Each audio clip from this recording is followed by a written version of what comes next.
Hi, this is Dr. Gregory Sadler. I'm a professor of philosophy and the president and founder of an educational consulting company called Reason.io, where we put philosophy into practice. I've studied and taught philosophy for over 20 years, and I find that many people run into difficulties reading classic philosophical texts. Sometimes it's the way things are said or how the text is structured. But the concepts themselves are not always that complicated, and that's where I come in. To help students and lifelong learners, I've been producing longer lecture videos and posting them to YouTube. Many viewers say they find them useful. What you're currently watching is part of a new series of shorter videos, each of them focused on one core concept from an important philosophical text. I hope you find it useful as well. In Chapter 10 of his Monologion, Anselm is going to make a very interesting distinction. And that distinction ties in with what you could call his master argument or set of arguments running throughout the Monologion. Specifically, it's there to try to explain what just got discussed in Chapter 9, which runs throughout other parts of the work, namely that created things, before they're created, exist in a certain way in the divine word. There's a video specifically about that, so I don't need to rehearse that here. And the question that he's trying to grapple with is, well, how do they exist in the divine word? Are they, or the divine reason? There's some sort of expression or utterance within that, but how does that work? And when we say have utterance or expression here, that's a translation of the Latin term locutio, which can also mean speaking. We get elocution from that as well. And so Anselm is going to distinguish between three types of utterances or expressions, or we might say three modes. And the argument is going to be ultimately that only one of these types is the type that corresponds to how the divine word thinks of or speaks, or however you want to put it, the things that are not yet in existence into existence through creation. But this has a lot of interesting ramifications for us human beings, even if we put aside all this discussion of the divine word. And what he's saying here, as a side note, also ties in importantly with the ontological argument, which we'll discuss in another set of videos on the Monologion, and it ties in with Anselm's very important work on truth and the conception of different kinds of truth. So put all of that in your back pocket and let's look at what this distinction actually is. So Anselm is going to say, we know from frequent experience that we can say one and the same thing in three ways. And there's three ways that are being distinguished here. You notice that the third way actually can be distinguished into two different kinds of ways. So we might say there's four ways, but at least there's a distinction between different kinds of sayings or expressing things. He says, we can say a thing by making perceptible use of perceptible signs. What does that mean? Signs that can be perceived by the bodily senses. So what would those be? Well, I'm making signs like that right now. I'm talking to you. You're hearing what I'm saying. That's hearing. I've written things up on the chalkboard. Those are words and letters. Those are signs, right?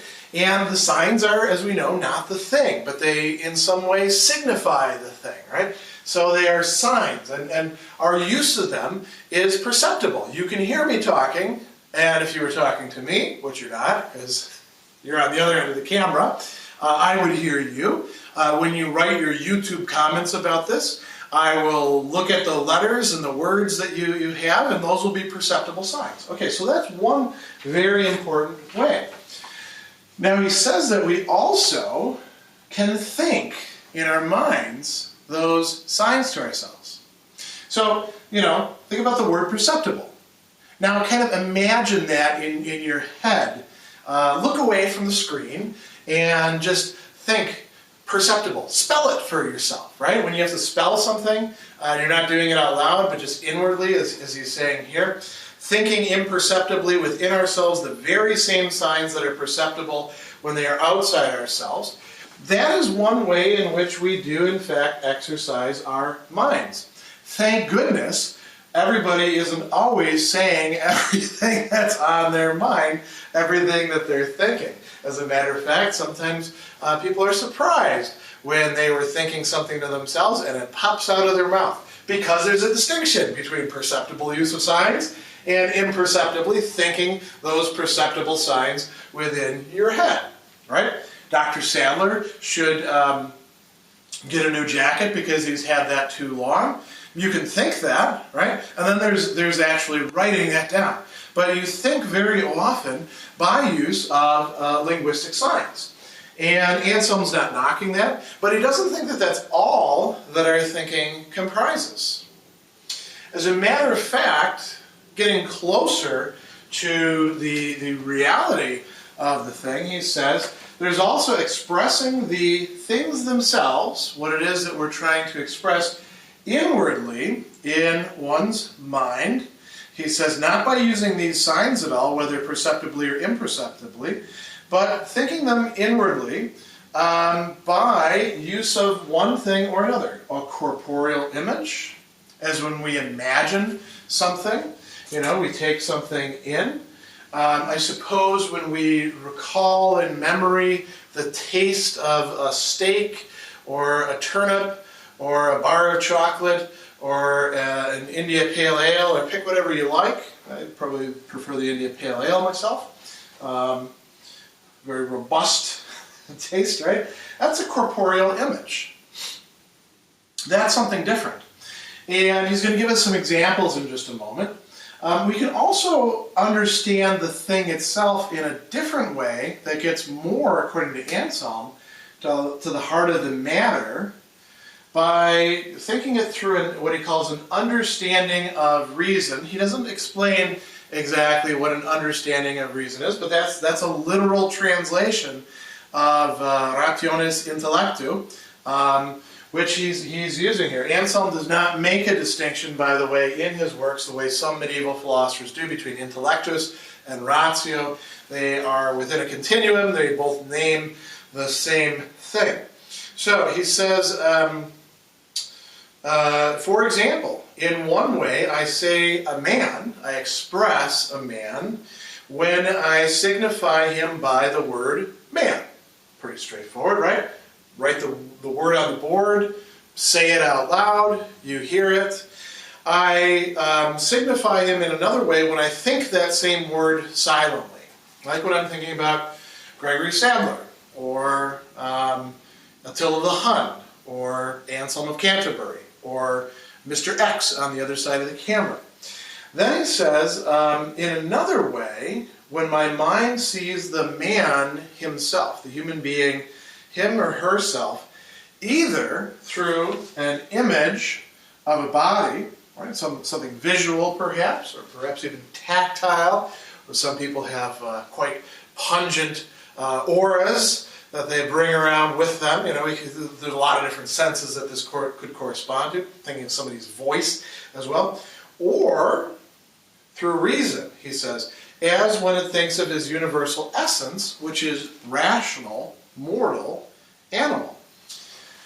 Each of those is a way of expressing the same one thing, in this case, but they pick out different aspects, and some of them are closer to the thing itself, or they bring the thing into the mind, you might say, more than others do. The mere word man is just a word. We could also use, ren in Mandarin, or, in French, or whatever else we want to use, anthropos in classic Greek. I don't know what it is in modern Greek. Homo in Latin. And then we can think to ourselves of, what it is to be a human being. That gets more towards the core of it. Anselm actually goes so far as to endorse a view on language and expression that not too many people do these days. He says each of these three kinds of utterance corresponds to its own kind of word. The words of the kind of utterance I put third and last, this here, when they're not about things that are not unknown, are natural. They're the same among all people. So he's saying that when we have a concept, the concept itself is not something that is just connected with, we're a copy of linguistic signs. We're actually getting at the core of what something is. So to grasp human being as rational, mortal animal, which is an achievement, is possible whether you're speaking Mandarin or Arabic or English or Latin, or pick whatever else you like. If we met people on Mars and they spoke some language that was conveyed with, I don't know, expressive dance, that was the only thing, they could still nonetheless have this natural language in common with us. But notice that it's somewhat distanced from the linguistic signs, so there's some work that has to be done there. And he also even talks about things that use their own names in order to signify themselves, like the vowel A. There the linguistic sign, it corresponds to the thing itself, right? Now, to go back to the issue of the word, he says, no utterance of anything whatsoever comes as close to the thing as that which consists of words of this sort. Furthermore, no other word in anyone's reason can be as similar to the thing, whether it is yet to exist or already exists, as how the thing exists in the word, which brings us back full circle.